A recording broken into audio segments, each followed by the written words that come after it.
So welcome back, friends. This is a video that was requested by my subscriber by the name of Elliot.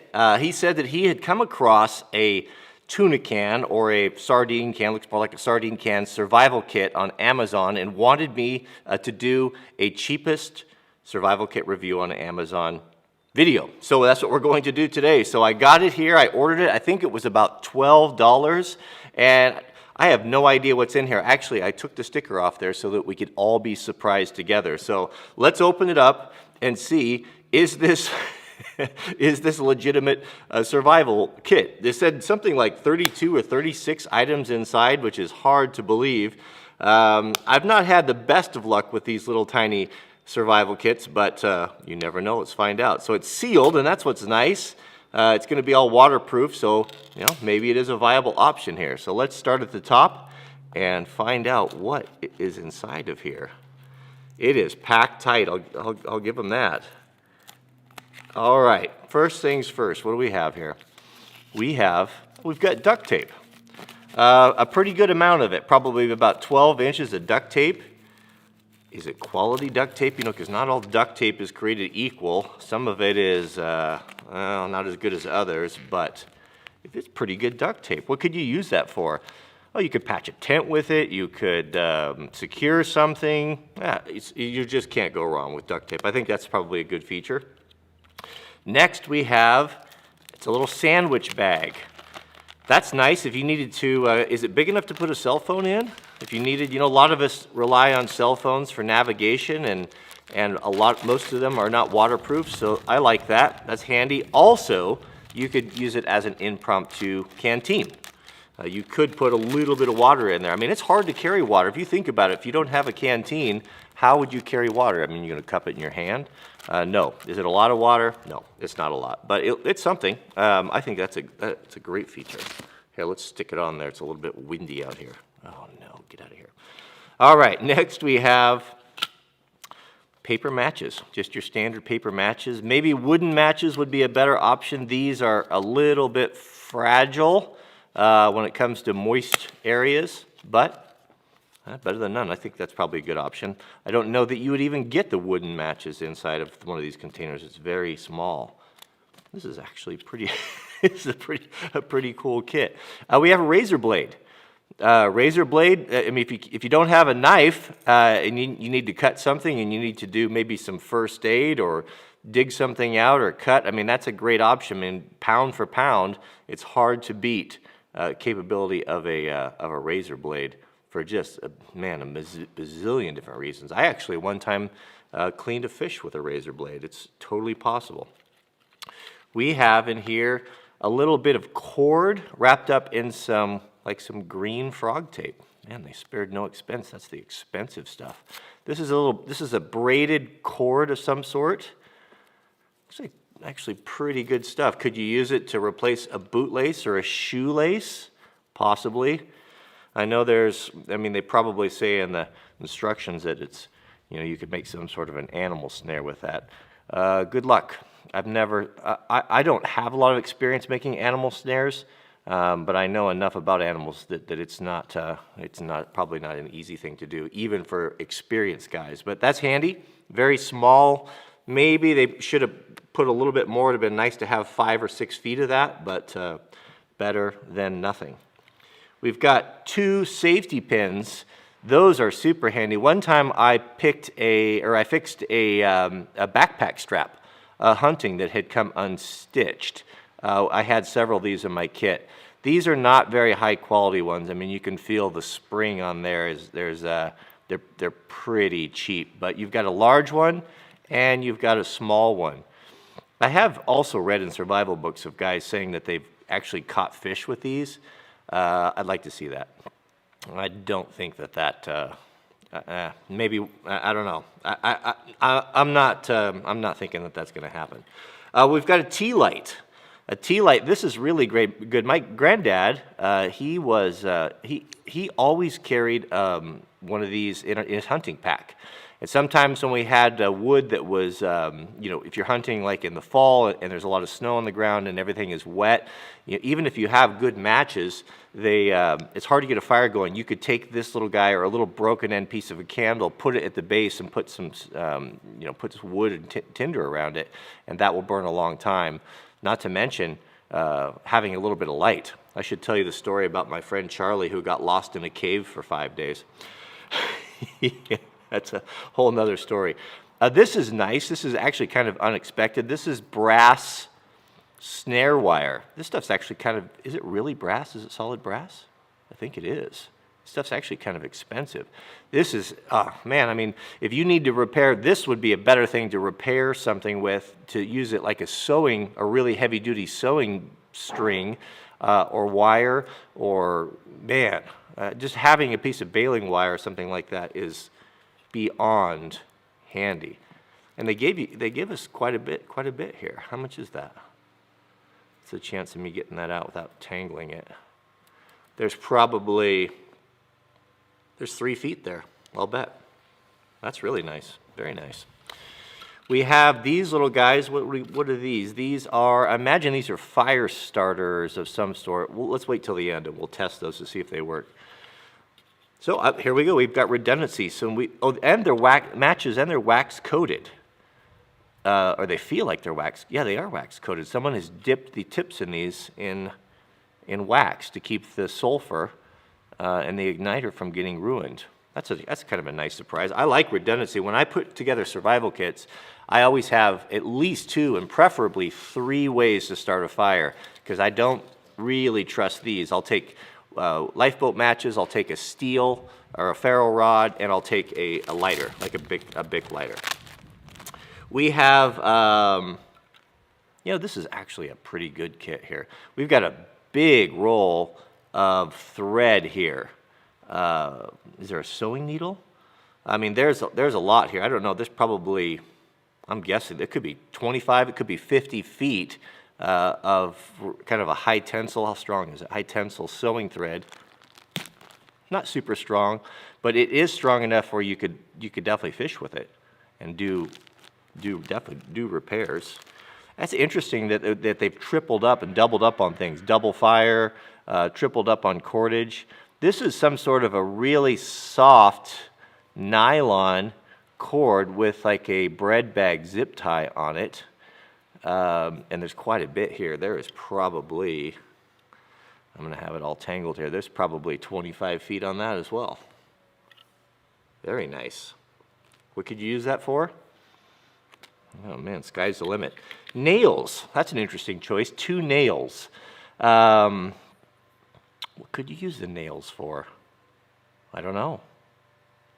You're not going to build a whole lot with 2 nails, but well, there you have it. Maybe to replace it, if you had a multi-tool and you need to replace a cotter pin or something. I've done that before with nails. They're really good for that. We have the tiniest whistle I think I've ever seen. Look at that. That's hilarious. Not very high quality. Is it loud? Kind of. Medium loud. It's not like a Fox 40 or anything, but it is nice to have a whistle. Your voice doesn't carry very far, especially if there's wind. And if you get down, if you got down in a hole, let's say you were backcountry skiing or something, guys fall down in tree wells, they die all the time. When search and rescue comes around, after you yell for a couple hours, you lose your voice. And to have a whistle is, that's something I always put in a survival kit. Here we go. I was hoping this was going to be in here. It's a heavy-duty sewing needle. So this, in combination with the thread, is going to give you the ability to fix lots of stuff. I mean, you could fix shoes, you could fix a tent, you could fix, again, a backpack or clothing articles that go bad on you. Very good idea. I like that. We have of course, our just garden variety little oil-filled compass or spirit compass.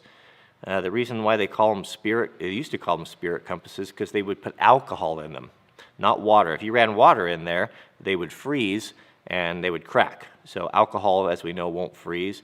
And it's actually pretty good. It is reading, get it away from I guess that's not non-ferrous. It is reading the correct direction. I do know that is true north. See, does it correct? Yeah, with a little, it's not, it doesn't have a super bearing on there, but with a little bit of fussing around, seems to work okay. I've seen worse than that one. We got a fish hook. Is it just one? Oh, nope, two. Yeah, you want to have a backup. Break your heart if you were fishing and you lost your hook on a snag and you didn't have a second.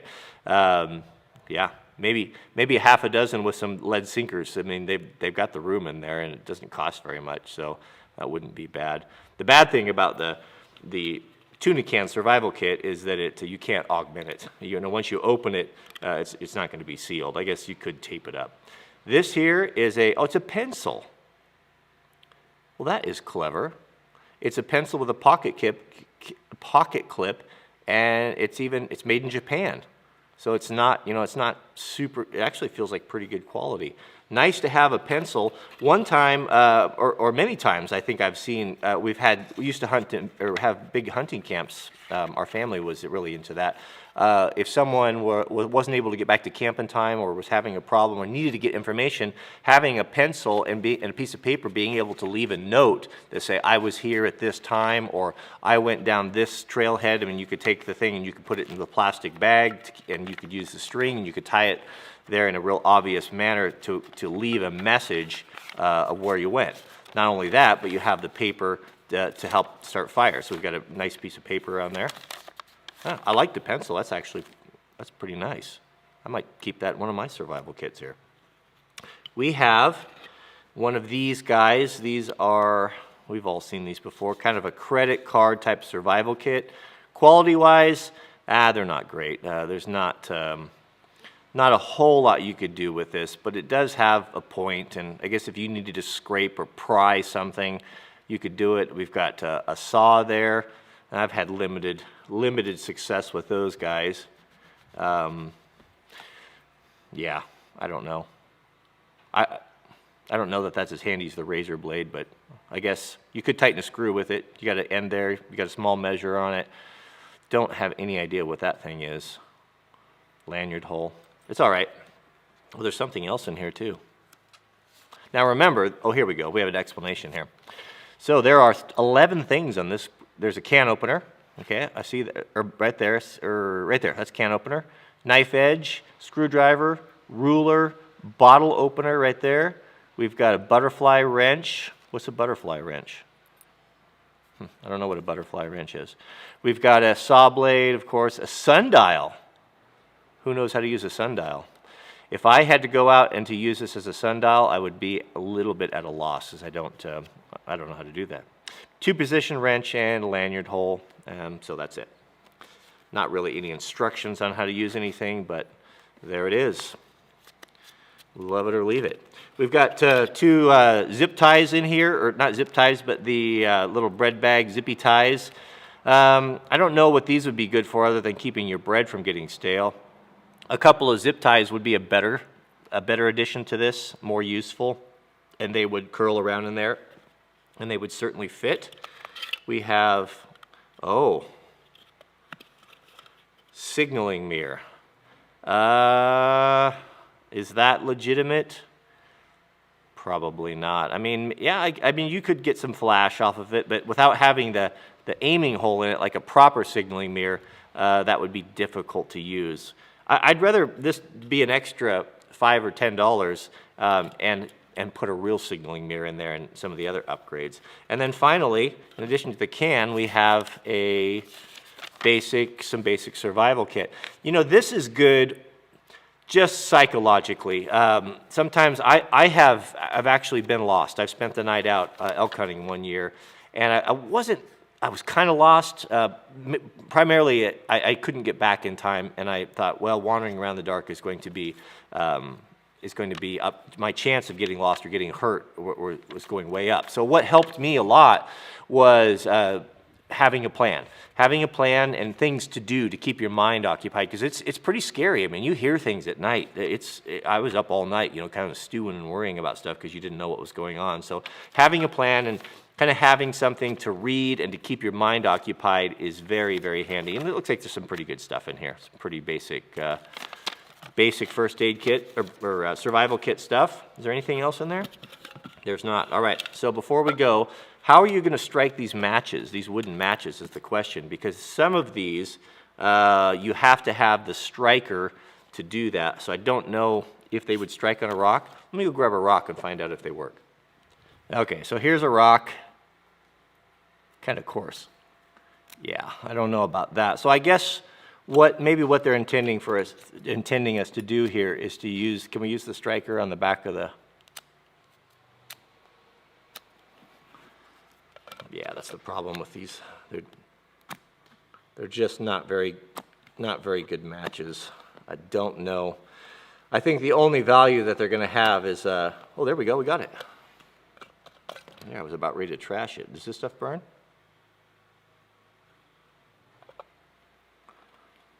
The fire starter? Yeah. It's really windy right now, so this is, of course, you know, when you need to start a fire, it's either going to be raining or windy. There you go. You've got two of them. I like the backup, man. You mess up or you drop one or lose one, to be able to have a backup there is super handy. So what's my conclusion on this? I'm actually pretty surprised. For $12, something that's super, super small, and if nothing else, just to give you something to do. If you broke down or got lost, to have a couple things, you know, to give you peace of mind, and maybe to do some slight repairs, and the whistle's okay. But this is a great idea. I think it would be cooler. Maybe what we should do is to get an Altoid type of can, something that you can reopen, and I would choose a lot of the same things that we have here, only better quality.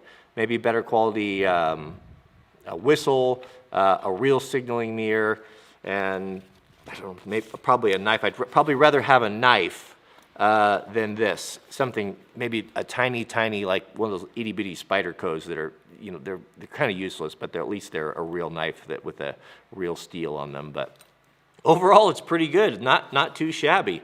So that's it. That's my review of the $12 sardine can survival kit. If you have ideas or different things you'd like to see me review, let me know in the comments. Don't forget to click the thumbs up if you enjoy these videos. I think they're kind of fun to do. And that's it. We'll see you guys on the next video.